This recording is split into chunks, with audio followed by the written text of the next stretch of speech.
Assalamualaikum warahmatullahi wabarakatuh. Halo semuanya, perkenalkan nama saya Aji Paramita Desi Nur Ardani.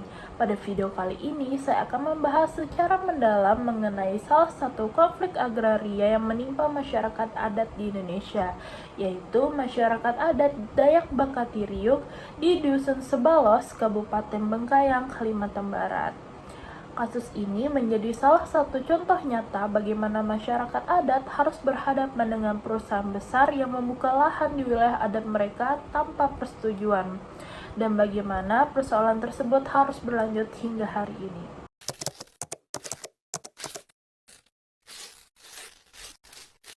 Oke, sebelum masuk ke kasusnya, kita perlu memahami bahwa tanah bagi masyarakat adat bukan sekedar aset ekonomi, tetapi tanah juga sebagai ruang hidup, sumber penghidupan, dan bagian dari identitas budaya serta spiritual mereka. Jadi ketika tanah mereka diambil atau dirusak, bukan hanya kehilangan secara ekonomi, tetapi juga kehilangan sejarah, kebanggaan, dan jati diri.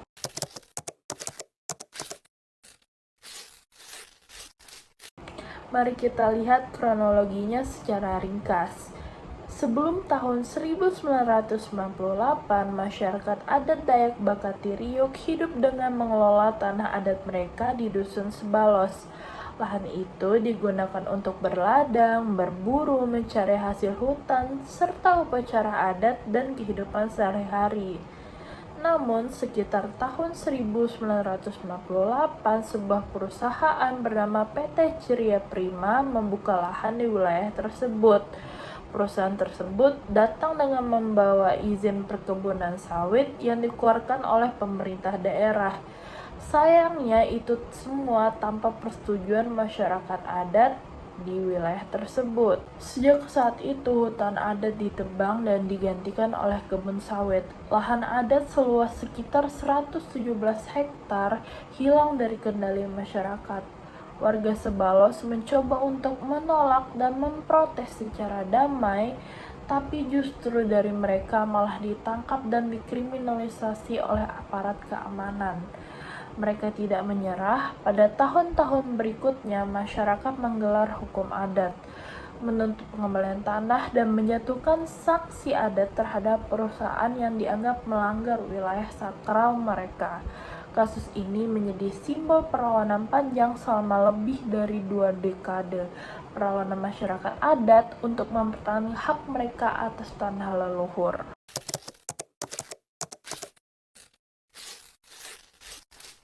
Kalau kita analisis lebih dalam, akar permasalahannya bukan hanya karena tanah diambil oleh perusahaan. Masalah ini adalah hasil dari sistem agraria dan tata kelola lahan yang timpang di Indonesia. Pertama, wilayah adat mereka belum diakui secara hukum formal. Kabupaten Bengkayang memang sudah punya peraturan daerah nomor 4 tahun 2019 tentang pengakuan masyarakat hukum adat. Tapi sampai sekarang belum ada tindak lanjut nyata dalam bentuk SK pengakuan atau peta wilayah adat yang sah secara administratif. Akibatnya, saat pemerintah daerah memberi izin ke perusahaan, wilayah adat bisa langsung masuk dalam area konsensi tanpa dianggap melanggar hukum. Kedua, tidak ada mekanisme free, prior, and informed consent atau FPIC. Artinya, masyarakat adat tidak pernah diajak bicara sejak awal. Mereka tidak tahu menahu soal izin, batas lahan, atau dampaknya.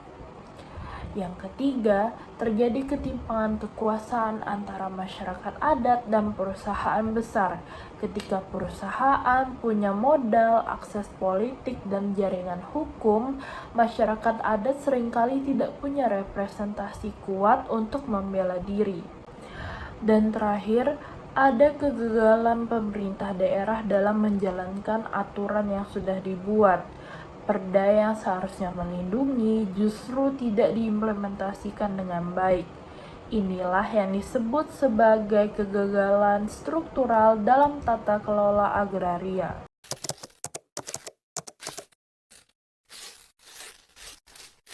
Dampak dari konflik ini sangat luas. Pertama, dampak lingkungan.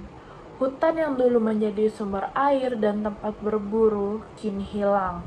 Sumber air berkurang, keanekaragaman hayati menurun, dan tanah menjadi rusak akibat monokultur sawit. Kedua, dampak ekonomi dan sosial.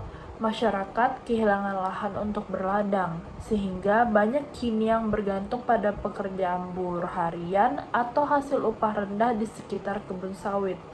Kondisi ini menurunkan ketahanan pangan mereka secara drastis. Ketiga, dampak hukum dan psikologis. Warga yang memperjuangkan haknya sering mendapat intimidasi dan bahkan ditangkap. Kriminalisasi semacam ini menciptakan rasa takut, menurunkan solidaritas, dan membuat masyarakat enggan bersuara. Dampak yang paling dalam yaitu dampak budaya. Ritual adat, nilai gotong royong, serta makna spiritual terhadap tanah perlahan memudar. Bagi masyarakat adat Dayak Bakatiriuk, kehilangan tanah berarti juga kehilangan sebagian jati diri mereka.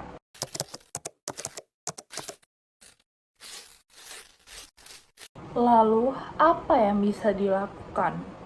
Pertama, pengakuan wilayah adat secara hukum harus menjadi prioritas. Pemerintah Kabupaten Bengkayang perlu segera menindaklanjuti Perda Nomor 4 Tahun 2019 dengan membuat aturan teknis dan menerbitkan SK pengakuan wilayah adat Sebalos. Tanpa legalitas ini, konflik akan terus berulang. Kedua, moratorium izin baru di wilayah yang masih bersengketa. Sebelum masalah selesai, tidak boleh ada ekspansi atau izin baru yang diberikan kepada perusahaan manapun. Ketiga, audit sosial dan lingkungan independen. Pemerintah daerah bersama lembaga seperti Walhi, Aman, dan akademisi harus memeriksa apakah izin perusahaan itu benar-benar sesuai aturan atau justru cacat hukum. Kalau ditemukan pelanggaran, lahan harus dikembalikan kepada masyarakat adat. Keempat, restitusi dan ganti rugi. Kalau tanah adat sudah dirusak, masyarakat berhak mendapatkan ganti rugi yang adil. Dan kalau perusahaan tetap ingin beroperasi, harus ada perjanjian kemitraan yang adil, berbasis pada prinsip keadilan sosial dan pelestarian lingkungan. Kelima, perlindungan hukum bagi pejuang adat. Kriminalitas harus dihentikan.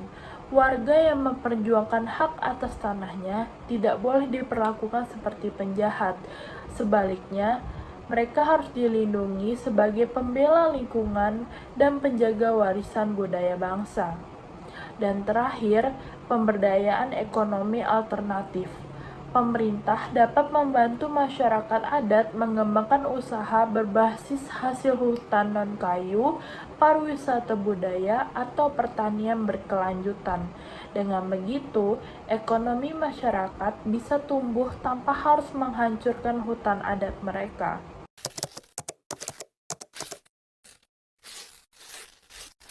Kasus Dusun Sebalos mengingatkan kita bahwa konflik agraria bukan hanya soal tanah, tapi soal keadilan, kedaulatan, dan masa depan masyarakat adat. Masyarakat adat bukan penghambat pembangunan, mereka adalah penjaga lingkungan dan budaya yang telah terbukti hidup selaras dengan alam selama ratusan tahun. Oleh karena itu, penyelesaian konflik seperti di Sebalos harus menempatkan masyarakat adat sebagai subjek utama dan bukan korban. Tanpa pengakuan dan keadilan bagi mereka, pembangunan hanya akan terus melahirkan luka sosial yang baru.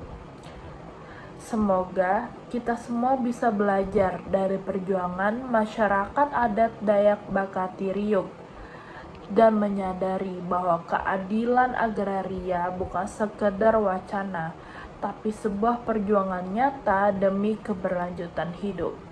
Sekian video analisis saya mengenai konflik masyarakat adat di Indonesia, khususnya masyarakat adat Dayak Bakati Riuk. Semoga apa yang saya sampaikan dapat bermanfaat. Terima kasih sudah menonton. Semoga video ini bisa membuka mata dan hati kita tentang pentingnya keadilan bagi masyarakat adat di Indonesia. Terima kasih. Wassalamualaikum warahmatullahi wabarakatuh.